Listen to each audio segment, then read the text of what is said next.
ఏమైంది? Money transfer చేస్తుంటే ఒకరికి వేసేది మళ్ళీ ఇంకొకరికి వేసేసిన పైసలు. ఓ అంతేనా? ఏం టెన్షన్ పడకు. పైసలు పోతే టెన్షన్ పడకుండా ఎట్లుంటా?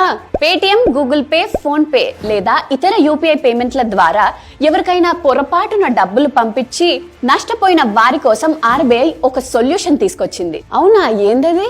అదే ఆర్బీఐ వన్ నేషన్ ఓంబడ్స్మన్ స్కీమ్. అవునా? మరి దీంట్లో కంప్లైంట్ ఎట్లా ఫైల్ చేయాలి?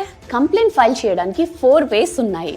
ఏ యూపీఐ ద్వారా మనీ ట్రాన్స్ఫర్ చేశారో ఆ యూపీఐ కస్టమర్ కేర్ కు కాల్ చేసి ఈ కంప్లైంట్ ను చెప్పాలి. ఒకవేళ వారి నుంచి కూడా సొల్యూషన్ రాకపోతే ఆర్బీఐని సంప్రదించాలి. టోల్ ఫ్రీ నంబర్ 14448 కి కాల్ చేసి ఏ భాషలోనైనా కంప్లైంట్ చేయవచ్చు. ఇప్పుడు ఈ స్క్రీన్ పై కనిపించే ఈమెయిల్ ఐడి ద్వారా కూడా మెయిల్ ను సెండ్ చేయవచ్చు. వెబ్సైట్ ద్వారా కూడా కంప్లైంట్ ఫైల్ చేయవచ్చు. ఈ స్క్రీన్ పై కనిపించే చిరునామా ద్వారా కూడా మీ కంప్లైంట్ ను ఫిజికల్ గా కూడా పంపవచ్చు.